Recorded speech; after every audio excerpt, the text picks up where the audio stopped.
புதுக்கோட்டை அருகே தேர்தல் பறக்கும் படை நடத்திய சோதனையில் புதிய ரூபாய் நோட்டுகள் 7,30,00,000 பணம் பறிமுதல் செய்யப்பட்ட சம்பவம் பரபரப்பை ஏற்படுத்தியது.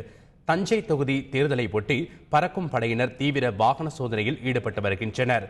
புதுக்கோட்டை சாலையில் வாகன தணிக்கையில் ஈடுபட்டிருந்த அதிகாரிகள் அவ்வழியாக வந்த கார் ஒன்றை நிறுத்தி சோதனையிட்டனர். அதில் புதிய 500 மற்றும் 2000 ரூபாய் நோட்டுகள் 7,30,00,000 இருந்தது கண்டுபிடிக்கப்பட்டது. பணத்தை பறிமுதல் செய்த பறக்கும் படையினர் விசாரணை மேற்கொண்டனர். அதில் பணம் வங்கி ATM மையத்திற்கு கொண்டு செல்லப்பட்டது தெரிய வந்தது. எனினும் ஆவணத்தில் வாகன எண் மாறியிருந்ததால் பணத்தை பறிமுதல் செய்து அதிகாரிகள் நடவடிக்கை எடுத்தனர். இதனிடையே பறிமுதல் செய்யப்பட்ட பணம் மாவட்ட கருவூலத்தில் ஒப்படைக்கப்பட்டது.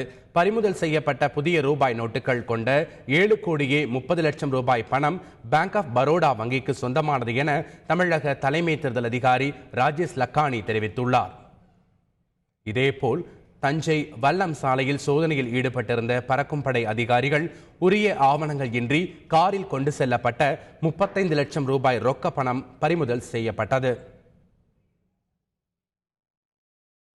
தஞ்சை தொகுதியில் தேர்தல் பாதுகாப்பு பணிக்காக வந்துள்ள துணை ராணுவத்தினர் இரவு முதல் பாதுகாப்பு பணிகளில் ஈடுபட்டுள்ளனர். மாநில போலீசாருடன் சேர்ந்து வாகன சோதனையிலும் ராணுவ வீரர்கள் ஈடுபட்டு வருகின்றனர்.